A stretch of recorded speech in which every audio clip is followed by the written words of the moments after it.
রবিবার সকালে রাজধানীর রামনগর 12 নম্বর রোড এলাকায় রাস্তার পাশে পরিত্যক্ত স্থানে প্রচুর পরিমাণে ওষুধ পড়ে থাকতে দেখে এলাকাবাসীর মধ্যে সৃষ্টি হয় চাঞ্চল্য।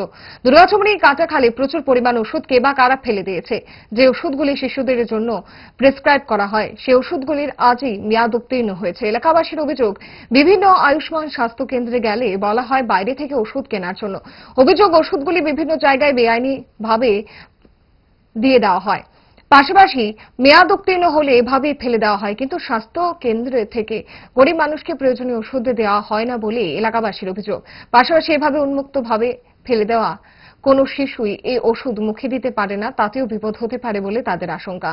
এবার মেয়াদ উত্তীর্ণ করে ওষুধ ফেলে দেওয়া নিয়ে তদন্তের দাবি জানায় তারা। ওষুধটি যে ভালো কি ইডি তো আয়ুষ্মান থেকে এনে ফেলাইছে।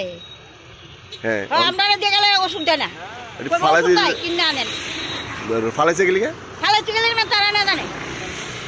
এত তো ওষুধ ইডি কম নেই, ওষুধ দিয়ে না। আর মানুষের গেলে দেয় না, ফুলাবানটা দেয় না, এটি ফুলাবানের ওষুধ আছে দেয় না। গেলে কবে কিনে আনেন, আপনারা কিনে আনেন। একটা বা দুইটা ভরে দিব, দিয়ে সেরে কবে কিনে আনেন। কবে ফালাইছে কবে? ফালাই হয়েছে কত 5-6 দিন, 5-6 দিন হয়েছে। আমার নাতি আয়া সেদিন মা থামা দেহ দেহ। আপনারা যখন জানেন জান কি আমরা দেন ওষুধ দেয় না, কম দেয়। 1 ফাতা 3 ফাতা 4 ফাতা লেখলে 1 ফাতা দেয়, আর 1 ফাতা দেয় না, 2 ফাতা দেয় না। ফালাইছে গেলে তো ফালাইছে গেলে মানে তারা না জানে, আমরা তো কইতে পারতাম না। ফালাইছে গেলে তো আমরা কইতে পারি না।